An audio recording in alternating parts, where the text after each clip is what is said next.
Good morning, children.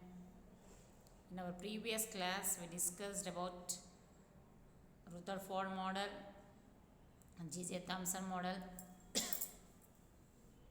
and Bohr, Niels Bohr. Bohr gave that atoms revolve around the nucleus in a stationary orbits. As long as electron revolves, energy is not radiated. Energy is neither increased nor decreased. That's why they are called as stationary orbits. Orbits means revolving path of electron is said to be a orbit. As its energy is constant, they are said to be a stationary orbits. Stationary, stable, constant. As its energy is constant, they are said to be a stable orbits. And according to Bohr, electron revolve around the nucleus in which type of orbit? Circular orbits. Shape of that orbit is in the form of a circle. So it is said to be a circular orbits. And in first shell is named as a K, second is L, third is M, N. K, L, M, N. They are the shells, orbits. Orbits also known as a shells. And how you will place the electrons in the shells and orbits based on a rule, that is 2n square. Is based on the rule 2n square. 2n square. Suppose when n is equals to 1, we will get a K shell, and 1 square is nothing but a 2. When n is equals to 2, we will get a second shell, that is a 4. When n is equals to 2 square, 4. 4 2 is a 8. So it means you can accommodate 8 electrons in the second shell. Third shell, when n is equals to 3, we will get third shell, that is sorry. So what is the formula to find number of electrons in each shell? 2n square, that is 2. N means 3. 3 square is a 9. 9 2 is a 18. When n is equals to 4, we will get fourth shell, that is 4 square is nothing but 16. 16 2 is a 32. So the capacity of each shell is given by the formula 2n square. And the down on the screen, down a circular ring, circular forms diagrams you are able to see, that is nothing but a configuration, arrangement of electrons in a shells is given, and you need to learn the elements 1 to 20 for your standard. What are the elements? Atoms of a same substance, if combined, it forms a element. Hydrogen, helium, lithium, beryllium, boron, carbon, nitrogen, oxygen, fluorine, neon, argon. Neon, sodium, magnesium, aluminium, silicon, phosphorus, sulfur, chlorine, argon, potassium, calcium. These are the elements. First 10 today you write. Let me read that. First one is hydrogen. Hydrogen. Second, helium. Third, lithium. Fourth one, beryllium. Fifth, boron. Sixth, carbon. Seventh, nitrogen. Eighth, oxygen. Ninth, fluorine. 10th, neon. Let me repeat once again. First one is hydrogen, second helium, third lithium, fourth beryllium, fifth boron, sixth carbon, seventh nitrogen, eighth oxygen, ninth fluorine, 10th neon. The first 10 elements are given, and the number itself, it shows the number. First one is hydrogen. I said the hydrogen number is 1. 1 indicates atomic number, and the number itself, it gives number of electrons. Number of electrons. As a carbon atomic number is 6. Check once, children, carbon is in 6th number or not? Yes. So if it is 6, the number itself, it gives the number of electrons. So carbon consists of how many electrons? 6. The distribution of that electrons in a shells is known as electronic configuration. Arrangement of electrons in a shells. We have, for your standard, we have 4 shells, that is K, L, M, N.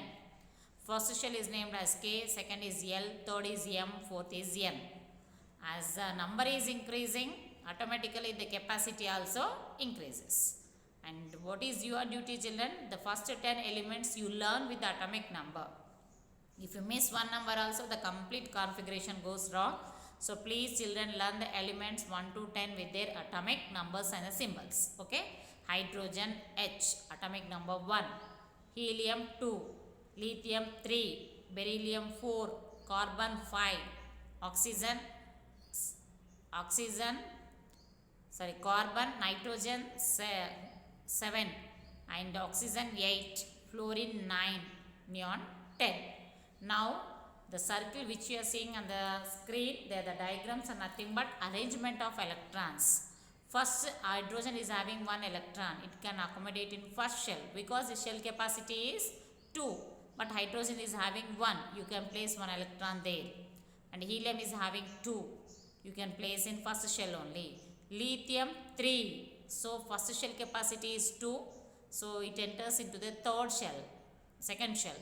Third electron enters into the second shell. As atomic number is increasing, number of electrons increases. As the number of electron increases, shells also increases. From where you will find the shell capacity, with the formula 2n square. It is given in the table. See the table. K shell, its capacity is 2. Formula is 2n square. When you will get the K shell, first shell is named as a K when n is equals to 1. When n is equals to 2, L shell. When n is equals to 3, M shell. When n is equals to 4, N shell. Okay. Now, valency. What is meant by valency? Combining capacity is known as valency. And electron present in the outermost shell are known as valence electrons. For example, let me show that. Here, carbon, atomic number is 6. Its configuration is 1s2, 2s2 and 2p2. How many shells are there? This is the first shell. As it is consisting of 1, it belongs to first shell. 2, both 2s and 2p, they are belongs to. For your standard, it is not having like this. Sorry about. See, carbon, atomic number 6. First 2 electrons we will write in first shell. And remaining 4 electrons we are writing in a second shell. So how many are there in the outermost shell? Only 2 shells are there. This is the first shell and this is the second shell and last shell. How many electrons are there in the last shell? 4. The 4 is said to be a valence electrons or a valency. Valence electrons. And these 4 electrons will participate in a bond formation. So they are said to be a valency or combining capacity. What is meant by valency? Combining capacity, combining power is said to be a valency. Valence electrons means outermost electrons are known as valence electrons. Okay. Now see here. Valency of some elements are given here in the form of a table. Hydrogen atomic number is 1. It has 1 proton and 1 electron. Distribution of electrons, 1 electron definitely it occupies in the first shell, that is a K shell. And helium, first shell. And lithium, 2 electron in first shell, 1 electron in second shell. And beryllium, 2 electrons in first shell and 2 electrons in second shell. Like that is given. Now, as it consisting of 1 shell, in the outermost, it has a 1 valency. And helium, already it is a 2, so it's 0 valency. Lithium, 1. And beryllium, 2. Next, boron, 3. Carbon, 4. Nitrogen, 3, 2. Okay. Like this, valency. Valency is nothing but combining capacity. Why they will combine? To get stability. When they will get a stability? If they have the 8 electrons in the outermost shell. If they have 8 electrons in the outermost shell, then they will get a stability. To acquire the stability, they will participate in a bond formation. The combining capacity will call it as a valency. And outermost electrons are known as valence electrons. Now I dictated 1 to 10. If you want, you can check the elements here. 1 to 10 from the table 2 also. Hydrogen, helium, lithium, beryllium, boron, carbon, nitrogen, oxygen, fluorine, neon. Okay. Now think and discuss. So phosphorus and sulfur show multiple valency. See table. Why some elements show multiple valency? Discuss with your friends and teachers. Why we are showing multiple valency? In the case of phosphorus, it is showing 5, 3. In the case of sulfur, 2, 6. It means it is ready to gain 2 electrons and ready to lose that. That's why their valencies are 2. So it is said to be a multiple valency. And what is the importance of valency? What is the importance? Distribution of electron helium in figure 7 and table 2, you will notice that shell of helium has 2 electrons in the outermost shell and the shell is filled to full capacity. Neon and argon have 8 electrons in the outermost shell. These 3 gases are very stable and have low reactivity. Scientists studying the distribution of electrons in different shells concluded that special arrangement of electrons in neon, helium and argon make them stable and unreactive. And with other elements, they do not react with other elements to form compounds. In other words, we can say that these gases are chemically inactive and they are known as inert gases. They are known as inert gases. All the noble gases, inert gases except helium, they have the 8 electrons in the outermost shell. Because of that 8 electrons, they got a stability. That's why they never participates in a chemical reaction. Okay. Now next, atomic number. What is meant by atomic number? We know that the nucleus is the center of the atom and contains the protons and neutrons. Elements differ from one another according to the number of protons in their atomic nuclei. This value is called element's atomic number and denoted by the letter Z. Atomic number is the number of protons of the nucleus of an atom. Mass number is the nearest numerical mass of an individual atom. Mass number is the number of protons plus number of neutrons. It is giving that atomic number is nothing but number of electrons or a protons. It is denoted the letter Z.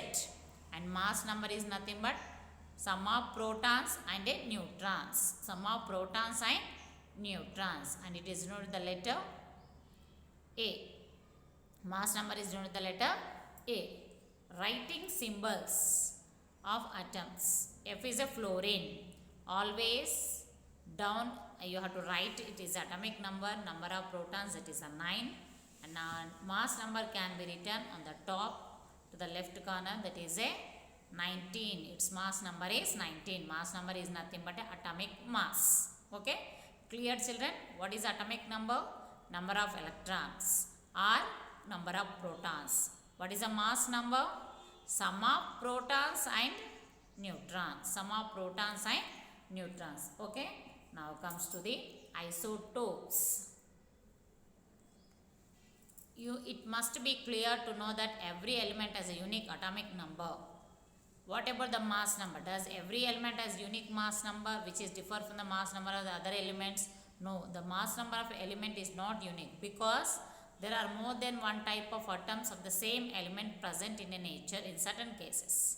Observe the following figure, you will understand that. Hydrogen H11, hydrogen 211, hydrogen 31.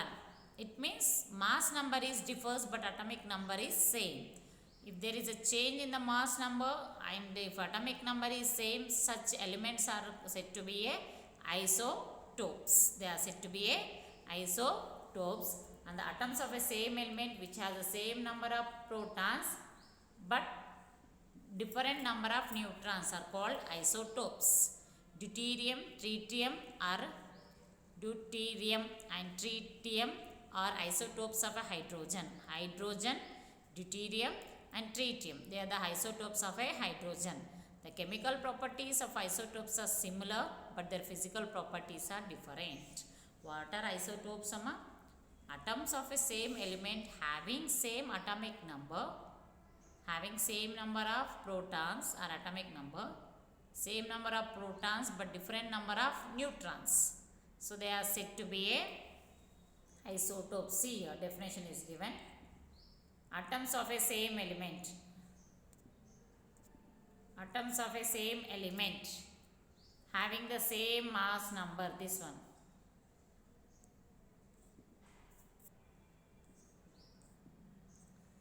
But different number of neutrons are said to be a isotopes. isotopes. Okay children, now hydrogen is having how many isotopes? 3.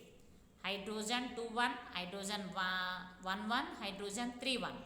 Same atomic number but change in a mass number, because number of protons are same but neutrons are different. Due to change in difference, they are called as isotopes, and hydrogen is having 3 isotopes, carbon is also having 3 isotopes, that is C612, C613, C14, 6.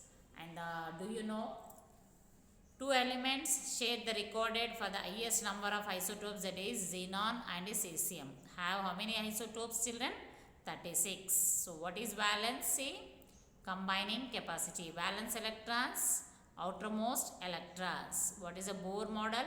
Electron revolve around the nucleus in stationary orbits. What are stationary orbits? Stable, constant orbits are known as a stationary orbit. That's all for today children. The next class we will discuss remaining topics. Thank you.